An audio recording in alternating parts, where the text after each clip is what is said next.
Hello সবাইকে, আমি প্রিয়া। আমার আরও একটি নতুন ব্লগে তোমাদের স্বাগত জানাই। তো আজকে আমরা চলে গিয়েছিলাম দুজনে মিলে একটু উদয়পুর সি বিচ। তো প্রথমেই উদয়পুর সি বিচে যাওয়ার রাস্তায় পড়বে এরকম একটা ছোট মার্কেট, যেখানে পাওয়া যাবে নানান রকম খাবারের দোকান থেকে শুরু করে জামা জুতো আরও অনেক রকমের দোকান। তো প্রথমে পৌঁছেই দেখি প্রচুর ভিড় হয়েছে, যেন মনে হচ্ছে চারিদিকটা মেলা বসেছে।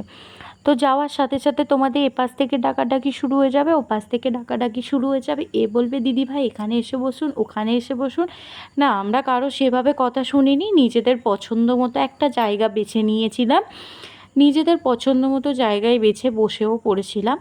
আর শুধু বসলে তো হবে না, চারিদিকটা একটু ঘুরে দেখছিলাম যেখানে কোথায় কি পাওয়া যায়। এখানে নানান রকম জিনিস খাবারের পাওয়া যাচ্ছে। তো আমরা এখানে খাবো ভেবেছিলাম একটু মাছ। তো মাছ দোকানে গিয়ে দেখি এখানে এই মাসিটার দোকানে অনেক রকম মাছ, চিংড়ি, ইলিশ নানান রকম পাওয়া যাচ্ছে। কিন্তু আমার এই কাঁকড়াটাকে দেখে আমার পছন্দ হয়েছে, আমি বললাম এই কাঁকড়াটাই খাবো। তো এই মাসিটা করছিল কাঁকড়ার ঝাল। তো আমরা বলেছিলাম একটু ভালো করে করে দিও, আর আমাদের দিয়ে গিয়েছিল লাল লাল ঝাল ঝাল কাঁকড়া। আর তার সাথে আমি একটু নিয়েছিলাম ঝালমুড়ি। এখানে দুজনে মিলে খাচ্ছি আর একটু গল্প করছি। আর দেখো, যখন এসেছিলাম এখানে একটুও জল ছিল না, আর যত বেলা বাড়ছে তার সাথে সাথে সমুদ্রের ঢেউও বাড়ছে। আমার তো ভীষণ ভালো লেগেছে এখানে এসে।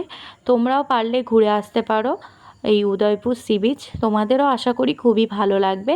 তো আজকের মতো টাটা।